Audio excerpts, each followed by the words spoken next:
Capítulo 50. Preparativos para la batalla. Los mequíes sentían intensamente la pérdida de la ruta del Mar Rojo. Una de las desventajas de su única alternativa era que en la llanura de Naid los pozos estaban relativamente distantes entre sí. Pero ahora que los meses de estío estaban a punto de concluir, el viaje podía realizarse fácilmente añadiendo más camellos aguadores. Y decidieron enviar una valiosa caravana a Irak, consistente principalmente en lingotes de plata y recipientes del mismo metal, valorada en unos 100.000 dirhams. Iría conducida por Safwan. Algunos judíos de Medina tenían información secreta sobre la caravana, y uno de los ayudantes les oyó por casualidad hablando de ello. El profeta sabía que Zaid tenía dotes de mando, y le puso a la cabeza de 100 jinetes que debían atacar a la caravana cerca de Karada, que era una de las principales aguadas en la ruta. Esta fuerza relativamente pequeña y por tanto más manejable facilitó que Zaid pusiera en práctica todos los elementos esenciales de una emboscada efectiva. Su ataque repentino, feroz e inesperado puso en fuga a Safwan y a sus compañeros. Y Zaid y sus hombres regresaron triunfantes a Meca, convertidos ahora en escolta de todos los camellos de carga mequíes con su preciosa mercancía de plata y otros productos, y trayendo algunos cautivos. En Meca el desastre de Karada intensificó y aceleró los preparativos que se habían venido realizando desde Badr para un ataque irresistible contra Medina. Pasó el mes sagrado de Rayab, y con él el solsticio de invierno y el año nuevo de 625 después de Cristo. Fue en el mes siguiente cuando tuvo lugar el matrimonio de Hafsa. Luego vino Ramadán, y en este mes de ayuno, para gran alegría de todos los creyentes, Fátima dio a luz un hijo. El profeta pronunció las palabras de la llamada a la oración en el oído del recién nacido, y le puso por nombre Al-Hassan, que significa el hermoso. Vino la luna llena, y 1 o 2 días después fue el aniversario de Badr. Y en los últimos días del mes, un jinete que había cabalgado de Meca a Medina en 3 días le trajo al profeta una carta sellada. Era de su tío Abbas, advirtiéndole de que un ejército de 3.000 hombres estaba a punto de ponerse en marcha hacia Medina. 700 de los combatientes llevaban malla, y había un cuerpo de 200 hombres a caballo. Los camellos eran tan numerosos como los hombres, sin contar los camellos de carga y los que portaban las literas para las mujeres. Para cuando llegó la carta, los Quraysh ya se habían puesto en marcha. Abu Sufyan, el comandante en jefe, llevaba consigo a Hind y también a una segunda esposa. Safwan llevaba también a 2 esposas, otros jefes solamente a una. Yubair, el hijo de Mutim, se quedó en Meca, pero envió con el ejército a un esclavo suyo abisinio llamado Wasi, que era, como muchos de sus paisanos, experto en el lanzamiento de la jabalina. Se sabía que Wasi raras veces erraba el blanco, y Yubair le dijo: si matas a Hamza, el tío de Muhammad, en venganza por mi tío, eres hombre libre. Hind se enteró de esto, y durante las paradas, siempre que se cruzaba con Wasi en el campamento o lo veía pasar, le decía: hazlo, padre de la oscuridad, sacia y luego regodéate. Hind ya le había dejado claro que, al igual que su amo, ella también tenía una sed que saciar y una recompensa para quien la saciase. Los emigrantes y los ayudantes disponían todavía de una semana antes de que el enemigo llegase hasta ellos, pero durante ese tiempo había que hacer sitio dentro de los muros de Medina para todos los que vivían en las partes distantes del oasis, junto con sus animales. Se hizo esto y ni un solo caballo, camello, vaca, oveja o cabra quedó fuera de las murallas. Quedaba por ver cuál sería el plan de acción de los mequíes. Llegaron noticias de que venían por la ruta occidental cerca de la costa. Más adelante se desviaron hacia el interior e hicieron una breve escala a unos 8 kilómetros al oeste de Medina. Luego prosiguieron en dirección noreste durante unos pocos kilómetros y acamparon en una franja de tierra cultivada en el llano situado bajo el monte Uhud, que domina Medina desde el norte. El profeta envió exploradores, que regresaron a la mañana siguiente con la información de que el número de los enemigos era exactamente el que decía en la carta. Quraysh traía consigo un centenar de hombres de Thaqif y también contingentes de Kinana y otros aliados. Los más de 3.000 camellos y los 200 caballos se estaban comiendo todo el pasto y todas las cosechas aún por recoger al norte de la ciudad, y pronto no quedaría ni una brizna de hierba. El ejército no daba señales de estar preparado para una acción inmediata. No obstante, la ciudad estuvo estrechamente vigilada aquella noche, y los dos Sa'd de Aus y Yazrai, es decir, Mu'adh e Ubada, insistieron en montar guardia fuera de la puerta del profeta, y con ellos estaba Usaid y una fuerte guardia personal. El profeta no se había puesto aún su armadura, pero soñó que llevaba una cota de malla impenetrable e iba montado a lomos de un carnero. Llevaba la espada en la mano y advirtió que tenía una mella, y vio algunas vacas que reconoció como suyas y que eran sacrificadas ante sus ojos.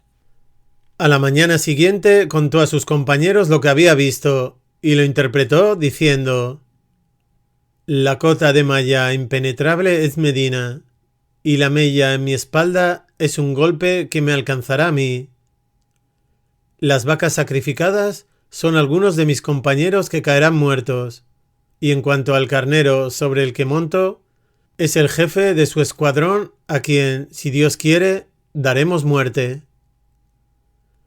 Su primera idea era que no debían salir de la ciudad, sino aguantar un asedio dentro de sus murallas.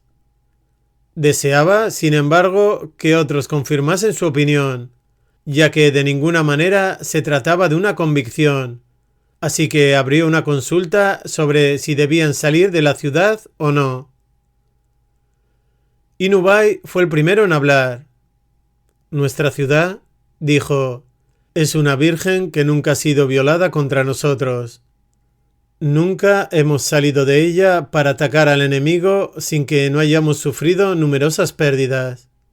Y nadie ha penetrado en ella contra nosotros sin que haya sido ellos los que han sufrido las pérdidas.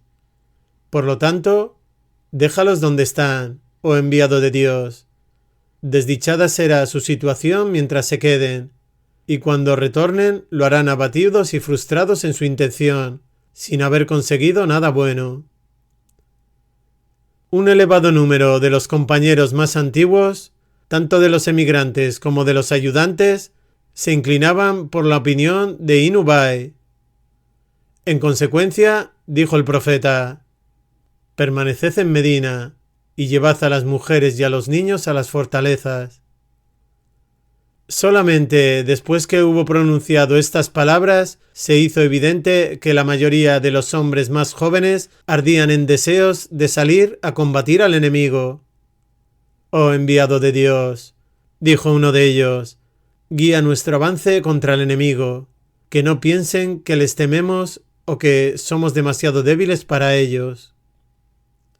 Estas palabras fueron recibidas con un murmullo de aprobación desde diferentes partes de la concurrencia, y otros vinieron a decir lo mismo, añadiendo el argumento de que su pasividad y el no tomar represalias por los cultivos devastados no haría sino envalentonar a Quraysh contra ellos en el futuro, por no hablar de las tribus de Najd.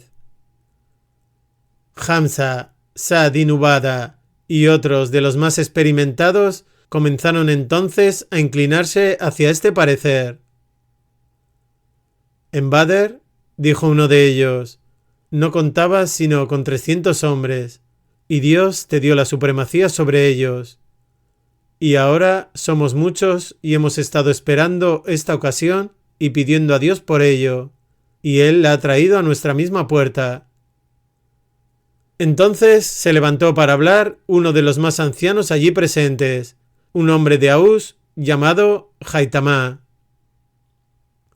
Repitió muchos de los argumentos que ya se habían escuchado en contra de permanecer a la defensiva. Luego habló en un tono más personal. Su hijo Sa'd fue uno de los pocos musulmanes que había perdido la vida en Badr. Anoche en sueños, dijo, vi a mi hijo. Su aspecto era de lo más hermoso, y presencié cómo le eran satisfechos todos sus deseos entre los frutos y ríos del jardín, y me decía, ven con nosotros y sé nuestro compañero en el paraíso. He encontrado ser cierto todo lo que mi Señor me prometió. Y yo soy anciano y anhelo encontrarme con mi Señor.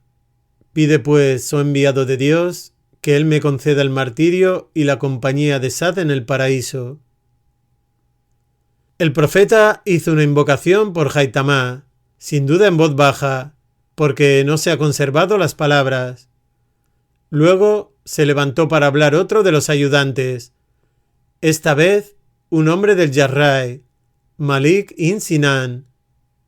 Oh enviado de Dios, dijo, tenemos ante nosotros una de dos cosas igualmente buenas. O bien Dios nos concede la supremacía sobre ellos, y eso es lo que deseamos, o por el contrario nos da el martirio. No me importa cuál de las dos cosas sea, pues ciertamente en ambas hay bien. Ahora estaba claro, no solo por las palabras pronunciadas, sino también por la aprobación general con que habían sido acogidas, que la mayoría estaba en contra de quedarse detrás de las murallas de la ciudad, y el profeta decidió atacar. A mediodía se reunieron para la oración del viernes y el tema de su sermón fue la lucha por la causa de Dios y sus exigencias de serenidad y esfuerzo. Y dijo que la victoria sería suya si se mantenían firmes. Luego les ordenó que se prepararan para enfrentarse al enemigo. Después de la oración, 2 hombres se quedaron para hablar con el profeta, cada uno con una decisión urgente que tomar. Uno de ellos era Hansalá, hijo de Abu Amir, el pretendido abrámico que se encontraba entonces, sin saberlo su hijo, en el campamento enemigo debajo de Uhud. Era el día de la boda de Hansalá, un día que había sido elegido semanas atrás. Estaba prometido a su prima Yamila, la hija de Inubay, y no quería posponer el matrimonio, aunque estaba dispuesto a combatir. El profeta le dijo que celebrase la boda y pasase la noche en Medina. No podría haber combates antes de la salida del sol, y Hansalá tendría tiempo suficiente para reunirse con él a la mañana siguiente en el campo de batalla. Preguntando podría averiguar qué camino había tomado el ejército. El otro hombre era Abdalá ibn Amr, de los Bani Salima, uno de los clanes del Jarrah. Era él quien casi 3 años antes había partido a la peregrinación como pagano y había aceptado el Islam en el valle de Mina, donde había jurado lealtad al profeta en el segundo Aqaba. Y ahora, 2 o 3 noches antes, Abdalá había tenido un sueño semejante al que Haytamá había relatado en la asamblea. Un hombre al que había reconocido como un ayudante llamado Mubasir se le había aparecido en el sueño y le había dicho: unos pocos días y vendrás a nosotros. ¿Y dónde estás tú?, dijo Abdalá. En el paraíso, contestó Mubasir. Allí hacemos todo lo que nos agrada hacer. ¿No fuiste tú muerto en Badr? Así es, dijo Mubasir, pero luego fui devuelto a la vida. Padre de Yabir, le dijo el profeta a Abdalá cuando le contó el sueño, eso es el martirio. Abdalá en el fondo lo sabía, pero aún así deseaba que el profeta se lo confirmase. Luego se fue a casa para prepararse para la guerra y despedirse de sus hijos. Su mujer había muerto hacía poco, dejándole un hijo, Yabir, apenas en edad viril, y 7 hijas mucho más jóvenes que su hermano. Yabir ya había regresado de la mezquita y estaba ocupado con sus armas y su armadura. Al no haber estado en Badr, estaba enormemente ilusionado por salir con el profeta en esta ocasión, pero su padre tenía otros pensamientos. Hijo mío, dijo Abdalá, no conviene que las dejemos. Se refería a sus hijas, sin ningún hombre. Son jóvenes e indefensas, y temo por ellas, pero yo saldré con el enviado de Dios, quizás para conseguir el martirio si Dios me lo da, así que las dejo a tu cuidado. Todos se reunieron de nuevo para la oración de la tarde y para entonces los hombres de Medina Alta se habían congregado y estaban ya en la mezquita. Después de la oración, el profeta se llevó consigo a Abu Bakr y a Umar a su casa y ellos le ayudaron a vestirse para la batalla. Los hombres formaron fuera y Sa'd ibn Mu'adh y sus paisanos de clan le reprendieron diciendo: habéis obligado al enviado de Dios a salir contra su voluntad, sabiendo que la orden le llega del cielo. Poned la decisión de nuevo en sus manos y dejadle decidir otra vez. Cuando el profeta salió, había enrollado su turbante alrededor del casco y se había puesto el peto, bajo el cual llevaba una cota de malla sujeta con un tajalí de cuero. Además, se había ceñido la espada y colgado su escudo a la espalda. En aquellos momentos eran muchos los hombres que lamentaban el rumbo que habían elegido, y tan pronto como apareció le dijeron: «Oh enviado de Dios, no está bien oponernos a ti en nada. Haz pues lo que te parezca mejor». Pero él le respondió diciendo: «No es propio de un profeta, una vez se ha puesto su armadura, quitársela antes de que Dios haya juzgado entre él y sus enemigos. Prestad atención a lo que os ordené, y hacedlo, y avanzad en el nombre de Dios. La victoria es vuestra, si sois firmes». Luego pidió 3 lanzas y ató en ellas 3 estandartes. El estandarte de Aus se lo dio a Usaid, el de Yarrai a Jubab, que le había aconsejado sobre los pozos en Badr, y el de los emigrantes a Musab. De nuevo designó al ciego Abdalá ibn Maktum para que dirigiese las oraciones en su ausencia. Luego montó en su caballo Saqb. Nota: agua corriente, llamado así porque sabía hablar. Y pidió su arco, que se colgó al hombro, tomando en su mano una lanza. Ningún otro hombre iba montado. Los 2 Sa'd marchaban delante de él, y había hombres a cada lado. Eran en total alrededor de 1 millar.